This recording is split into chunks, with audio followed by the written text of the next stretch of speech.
Hello all. तो आज हम स्टार्ट करेंगे मिनी प्रोजेक्ट क्वेश्चन 2 से, जिसमें हमें एक सिंप्लीफाइड प्रोग्राम बनाना है जो कि एक डाई सिमुलेशन को रेप्लिकेट करेगा। बेसिकली एक ऐसा प्रोग्राम जो हर टाइम पे एक नया नया नंबर जनरेट कर देते हैं जो कि 1 to 6 के बीच में हो, क्योंकि डाई में नंबर 1 to 6 में ही होता है। तो बढ़ते हैं अपने कोड की तरफ एंड देन क्रिएट करते एक नया फाइल। तो ये कर दिया मैंने मिनी प्रोजेक्ट 2 एंड यहाँ पे पेस्ट कर देते हैं। पेस्ट के साथ ये कमेंट आउट कर दिया। तो भी कमेंट आउट के बाद अपना बेसिक टेम्पलेट ऐड कर लेते हैं, standard IO.h int main and ये रिटर्न 0। कुल। तो अभी हमें इस प्रोग्राम में मेनली करना क्या है, रैंडम नंबर जनरेट करना। तो अभी रैंडम नंबर जनरेट करे कैसे, तो चलो लेट्स एज्यूम कि मुझे कुछ पता नहीं है कि कैसे कर सकते क्या। तो जस्ट इन केस अगर मुझे एक ऐसे ही कोई भी नंबर जनरेट करना है, तो मैं क्या करूँगा, एक फंक्शन बनाता हूँ generate random number. Okay. And यहाँ पे रिटर्न पहले तो एक इनपुट लूँगा इसमें कुछ एक number, so int num and then उस नंबर को let's say num into some random number plus something else minus कुछ रुको, तो ये प्लस ऐसा कुछ minus num into some number। चलो अभी ये मतलब ये एक नंबर जनरेट करेगा ये सब कैलकुलेशन के बाद। तो ये थोड़ा सा छोटा कर देते ताकि ये नेगेटिव में ना आ जाए। यस, चलो इसे एग्जीक्यूट करते हैं।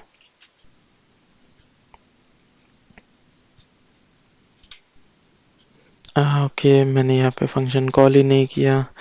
तो जनरेट रैंडम नंबर और मैं कुछ एक नंबर दे देता और एग्जीक्यूट करता। तो यहाँ पे देखोगे एक नंबर जनरेट हो गया। सिमिलरली मैं एक न्यू लाइन दे देता एंड देन एग्जीक्यूट। देखो एक वापस मतलब सेम ही नंबर जनरेट हो। वापस ट्राई करें। सो कितने भी बार ट्राई करें ये कांस्टेंट आउटपुट देगा। क्यों? क्योंकि इनपुट इसका कांस्टेंट है, तो ये हर बार सेम ही नंबर देगा। तो अगर मैं नंबर चेंज करूँ तो मेरा वैल्यू भी चेंज हो रहा है सिमिलरली। और थोड़ा सा ये कर दो तो देखो जैसे जैसे मैं इनपुट चेंज कर रहा हूँ वैसे वैसे मेरा नंबर चेंज हो रहा है। सो एक काइंड ऑफ रैंडम मतलब मैनुअली रैंडम है कि मैं कुछ इनपुट दे रहा हूँ, उसके डिपेंडिंगली कुछ कैलकुलेशन वगैरह होके एक रैंडम नंबर जनरेट हो रहा है। सो ये तो हो गया बेसिक मतलब अपना वाला। अगर इनबिल्ट मतलब अगर मुझे एक्चुअली रैंडम नंबर कैसे जनरेट होता है क्या है अगर पता नहीं और मुझे नॉर्मली बनाना होगा तो उस केस में। बट एक्चुअली होता कैसे, तो उसके पीछे बहुत सारी मैथ थ्योरम्स और फिर स्पेसिफिक एल्गोरिदम्स हैं जो जनरेट करते हैं इसे रैंडम नंबर की बजाय सूडो रैंडम नंबर्स बोलते हैं, क्योंकि ये एग्जैक्टली रैंडम नहीं होते। ये कंप्यूटेशन करके मतलब कुछ स्टैटिस्टिकल एनालिसिस वगैरह करके इसमें ऐसा नंबर्स जनरेट किया जाता है जो रियल लाइफ में रैंडम नंबर जैसे लगे, बट वो एक्चुअली कंप्यूटेशन से होते हैं। तो सिमिलरली ये जो हमने अभी इनपुट नम दिया था इसे एक सीड बोला जाता है। तो बेसिकली इनिशियल हमें कुछ ऐसा एक स्पेसिफिक सीड देना पड़ता है जिससे कि वो कंटिन्यूस अलग अलग मतलब रैंडम नंबर्स जनरेट करते जाए। तो अगर उस फंक्शन को हमें इनबिल्ट फंक्शन को यूज़ करना है तो उसका नाम है, उसके लिए हमें एक हेडर फाइल यूज़ करना पड़ेगा जो कि है standard lib.h। So standard library और इसमें एक फंक्शन है जिसका नाम है rand RAND stands for random और एग्जीक्यूट। क्या क्या के सेव करता हो एंड वापस एक बार एग्जीक्यूट। ठीक है, टू मैनी आर्ग्यूमेंट्स। ओके हाँ, ये नंबर नहीं लेता। तो एग्जीक्यूट और देख रहे हो एक नंबर जनरेट हुआ। सिमिलरली अगर मैं वापस ट्राई करूँ तो यहाँ पे भी सेम ही नंबर आ रहा है। यहाँ पे अभी हो रहा क्या है कि ये भी हमारे फंक्शन जैसे ही काम कर रहा है, इसका एक सीड कांस्टेंट है। तो जब भी प्रोग्राम स्टार्ट होता है उसे एक कांस्टेंट सीड मिलता है, जिसकी वजह से ये रैंडम नंबर्स नहीं जनरेट कर पा रहा। तो जैसे हमने यहाँ पे इस फंक्शन में इनपुट दिया था, वैसे ही हम एक सीड भी इनपुट दे सकते हैं इस रैंडम को, जिसके लिए हमें ये फंक्शन यूज करना पड़ेगा जो कि है सीड रैंडम एस रैंड। तो यहाँ पे मैं क्या कर सकता हूँ, अगर मैं 89 दे दूँ और फिर चला के देखते हैं, तो देखो यहाँ पे थोड़ा सा नंबर अलग आया। सिमिलरली अगर मैं वापस एग्जीक्यूट करूँ तो भी ये सेम ही, मतलब यहाँ पे क्या हो रहा है कि मैंने कांस्टेंट दिया है, कांस्टेंट सीड, जैसे कि प्रीवियस केस में था, एक कोई कांस्टेंट सीड था, उसकी वजह से कांस्टेंट रैंडम नंबर जनरेट हो रहा था। अगर मैं इस सीड को चेंज करूँ तो मेरा रैंडम नंबर चेंज हो रहा है। तो अभी इसके लिए करें क्या कि यहाँ पे एक ऐसा कौन सा वैल्यू डालें जो कंटिन्यूसली चेंज होते रहता है, और जिसकी वजह से हम ये मतलब हर बार हमें एक नया रैंडम नंबर मिलेगा, इसकी गारंटी हो। तो इस केस में हम क्या कर सकते हैं, यहाँ पे हम टाइम इनपुट दे सकते हैं, क्योंकि टाइम हमेशा सेकंड्स बढ़ते रहता है, कभी कम नहीं होता, या मतलब हर सेकंड में कुछ चेंज आता है। सो अगर हमें ये टाइम फंक्शन यूज़ करना है तो हमें एक हेडर लाइब्रेरी यूज़ करनी पड़ेगी जो कि है hash include time dot H, ताकि हम वो टाइम यूज़ कर पाए। तो अगर अभी एग्जीक्यूट करें तो देखो एक रैंडम नंबर जनरेट हुआ है, वापस एग्जीक्यूट करूँ तो एक अलग नंबर जनरेट हुआ है, सेम कोड बट अलग नंबर, क्यों? क्योंकि टाइम की वैल्यू चेंज हो रही। वापस एग्जीक्यूट, टाइम की value change, number change, time की value change, number change. But अगर मैं क्विकली करूँ तो तो यहाँ पे देखोगे ये दो नंबर्स या फिर ये तीन नंबर्स सेम है, क्यों? क्योंकि यहाँ पे सेकंड चेंज नहीं हुआ, मैंने मतलब मिली सेकेंड्स में करने का ट्राई किया, जिसकी वजह से ये सीड जो है ये भी सेम है। तो ऐसे ही हम मतलब अभी तो ये सेकंड्स के ऊपर है, तो हम और डेप्थ में जाके मिली सेकेंड्स वगैरह में भी जा सकते हैं, जिससे ये और मतलब एक्यूरेट हो जाए रैंडम नंबर्स जनरेट करना। बट अभी के लिए ये ठीक है हमारे लिए, तो ऐसे करके हम रैंडम नंबर्स जनरेट कर सकते हैं। बट अभी एक इश्यू है, यहाँ पे बोला क्या गया है कि हमें डाई का सिमुलेशन करना है जो कि 1 to 6 के बीच में ही आएगा, मतलब डाई में जो कुछ नंबर आते हैं वो 1 to 6 में आते हैं। बट अगर हम यहाँ पे रैंडम का देखें तो ये अलग अलग बहुत बड़े बड़े नंबर सारे। तो अभी इसमें करें क्या, तो चलो इसके थोड़ा सा बैकग्राउंड में देखते हैं। उसके पहले साइड बाय साइड एक generate random number in range नाम का एक फंक्शन बनाते हैं। तो इसमें मेनली जाएगा क्या कि एक इंटीजर मिनिमम नंबर एंड एक इंटीजर मैक्सिमम नंबर, ये दो जाएंगे। तो अभी हमें रिटर्न क्या करना है, एक ऐसा नंबर रिटर्न करना है जो कि इस मिन एंड मैक्स के अंदर हो, मतलब मिन एंड मैक्स के इंटरवल में हो। तो टर्मिनल बंद करता हूँ मैं। तो यस, तो अभी अगर ये रैंड फंक्शन देखे तो ये क्या करेगा, मुझे 0 से लेके एक मैक्सिमम रैंडम नंबर, सो एक मैक्सिमम रैंडम नंबर है उधर तक, मुझे 0 से लेके मैक्सिमम रैंडम नंबर के बीच में वैल्यूज देगा। तो अभी इश्यू क्या है, अगर मुझे मतलब यहाँ पे अभी दो केस हो सकते हैं, या तो मिनिमम 0 हो सकता है, या तो फिर मिनिमम 0 से बड़ा हो सकता है, या तो फिर उससे छोटा भी हो सकता है। अभी के लिए नेगेटिव हम इग्नोर कर देते हैं, सिर्फ पॉजिटिव पे ध्यान देते हैं।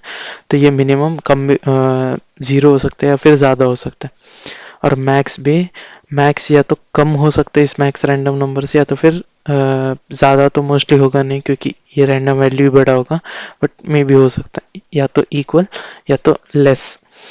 तो अभी इसमें हमें करना क्या है ना कि हमें इस रैंडम फंक्शन के आउटपुट को हमें रिस्ट्रिक्ट करना पड़ेगा कि वो इन दोनों के बीच में ही है। तो अभी ये करेगा कैसे, सो लेट्स है अगर मेरा मिनिमम है, ओके चलो ये डाई वाला एग्जांपल ले रहे, तो वही ले लेते हैं, मिनिमम 1 एंड मैक्सिमम 6। तो अभी होगा क्या, जब भी रैंडम 0 आउटपुट करेगा, तो जब भी अगर वो 0 आउटपुट करेगा तो मुझे ऐसा कुछ करना है जिससे मिनिमम 1 आए, मतलब 0 ना आए 1 आए। तो इसके लिए मैं क्या कर सकता हूँ कि बेसिकली मिनिमम जो है डायरेक्ट रिटर्न में लिख देता हूँ, मिनिमम जो है उसमें मैं ये रैंडम ऐड कर सकता हूँ। तो कि रैंडम अगर 0 होगा तो भी मिनिमम से बड़ा होगा, मतलब मिनिमम से हमेशा ये बड़ा होगा, या तो इक्वल या तो फिर बड़ा, क्यों? क्योंकि यहाँ पे 0 या फिर उससे बड़ा वैल्यू आएगा। तो अगर 0 आया तो मिनिमम ही रिटर्न होगा, 0 से बड़ा आया तो मिनिमम से बड़ा रिटर्न होगा। यस, जो कि हमें चाहिए। बट यहाँ पे इशू है कि लेट से कि ये मैक्स रैंडम नंबर इस मैक्स से बड़ा है, तो अभी होगा क्या, मुझे 6 तक ही चाहिए बट ये मैक्स नंबर 10 है, तो 10 प्लस मिनिमम 1, ये तो 11 हो गया, ये तो मैक्स के बाहर जा रहा है। तो मुझे क्या करना पड़ेगा, इसको रिस्ट्रिक्ट करना पड़ेगा इस रैंडम वैल्यू को। तो अभी मैं रिस्ट्रिक्ट कैसे कर सकता हूँ, मैं डायरेक्ट मॉड्यूलस ले सकता हूँ इसका मैक्स के साथ। मतलब बेसिकली मैं बोल क्या रहा हूँ, अगर मैं मॉड लेता हूँ तो रिमाइंडर 0 से लेके मैक्स के बीच में रहेगा। मतलब अगर मैं इसे डिवाइड करूँ और उसका रिमाइंडर लो तो वो हमेशा 0 से लेके मैक्स के बीच में रहेगा। तो मैं क्या कर रहा हूँ, मिनिमम मतलब लेट से कि रैंड में 0 आया तो 0 मॉड मैक्स, वो तो 0 आएगा, तो 0 प्लस मिनिमम, मिनिमम रिटर्न हो गया। और लेट से कि यहाँ पे मैक्स रैंडम नंबर रिटर्न हो गया, तो वो मॉड करने के बाद मैक्स से वो या तो इक्वल होगा मैक्स, मतलब मैक्स माइनस 1 होगा, या तो फिर मैक्स से छोटा होगा। तो उससे होगा क्या कि वो जब भी ऐड करें हम मिनिमम के साथ, तो वो मतलब 6 के मतलब मैक्स मैक्स के इक्वल आएगा ये रैंडम नंबर। तो बेसिकली हमें यही करना था, ये मैं निकालता और इंस्टेड ऑफ ये यहाँ पे यूज़ करने के बजाय हम लोग यहाँ पे करेंगे। चलो ये सही है। एंड यहाँ पे instead of random so generate random number in range, और रेंज होगा 1 से लेके 6। तो अभी एग्जीक्यूट करें, 3 आया, वापस एग्जीक्यूट 5, वापस 5, वापस 5, 3, 2, 6। देखो रैंडम नंबर्स जनरेट हो रहे हैं। तो इसमें और भी मॉडिफिकेशन वगैरह कर सकते हैं कि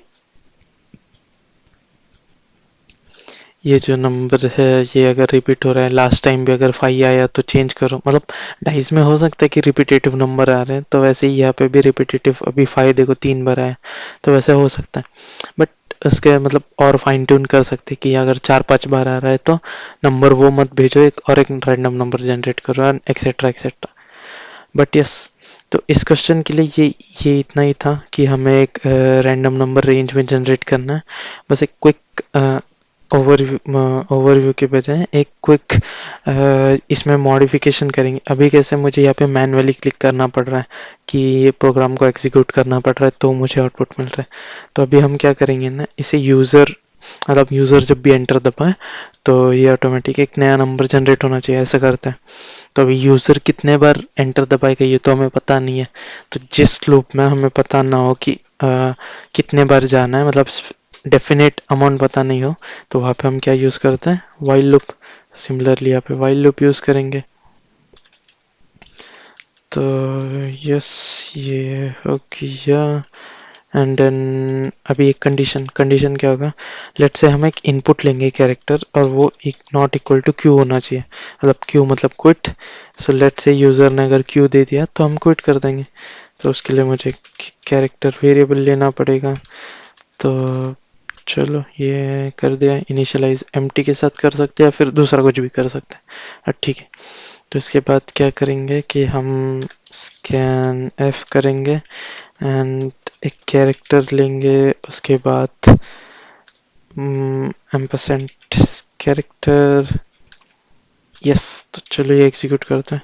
तो अभी तो ये कुछ आया नहीं क्योंकि ये प्रोग्राम तो चल रहा है, बट ये इनपुट के लिए वेट कर रहा है, पहले इनपुट लेगा फिर ये एंटर करेगा, ठीक है। तो एंटर, देखो 3 आया, अभी वापस 3, 5, 5, 5, 2, 3, 1, 1, 5। तो ये ऐसे आते जा रहा है। अगर मैं क्यू दबाऊँ और एंटर करूँ, ओके, तो यहाँ पे एक इशू है, देखो ये इसने क्यू ले लिया, क्विट कमांड ले लिया, बट स्टिल उसने जनरेट किया, क्यों, क्योंकि हम स्कैन पहले कर रहे हैं और बाद में प्रिंट कर रहे हैं। तो हम थोड़ा सा चेंज करेंगे और स्कैन बाद में करेंगे। तो इससे होगा क्या कि इनिशियली स्टार्ट करते समय पहले फर्स्ट रैंडम नंबर जनरेट हो जाएगा एंड देन ये डू वाइल जैसे थोड़ा बहुत काम करेगा। तो चलो फिर ये एग्जीक्यूट, देखो 5 आया, 1 आया, 2, मतलब ये पहले नंबर जनरेट हुआ। अभी ये इनपुट ले रहा है, इनपुट लेने के बाद तो ये डायरेक्ट चेक करेगा कि ये क्यू है या नहीं, नहीं है तो ये एंटर होगा, मतलब वापस चलेगा और ऐसे चलते रहेगा। और अगर क्यू है तो वो स्टॉप हो जाएगा। So simple as that. तो इस प्रोग्राम में, इस मिनी प्रोजेक्ट में मे भी उन्हें यही बताना, मतलब यही तुम्हें समझाना होगा कि रैंडम नंबर्स कैसे जनरेट होते हैं या फिर रैंडम नंबर्स कैसे यूज़ कर सकते हैं, या फिर क्या क्या होता है, कैसे कौन से इनपुट इनबिल्ट फंक्शन है जिसे यूज़ करें। तो उसके लिए मे बी ये क्वेश्चन होगा। तो इस क्वेश्चन का कोड इतना ही था। कि कैसे जनरेट करते हैं। ये एक एक्स्ट्रा चीज़ थी कि कैसे यूज़र डिपेंडिंगली ये मतलब डायनेमिकली रेंडर कर सकते हैं। यस, तो इसमें कुछ कमेंट्स फीडबैक्स कुछ हो तो यूट्यूब की कमेंट सेक्शन में डाल सकते हो, या फिर लिंक में दिए डिस्क्रिप्शन में दिए लिंक में टेलीग्राम की लिंक है, तो उस चैनल पे भी आके लाइव फीडबैक वगैरह दे सकते हो। तो यस, इस प्रोग्राम के लिए इतना ही। मिलते हैं अगले क्वेश्चन के साथ अगले वीडियो में। Bye bye.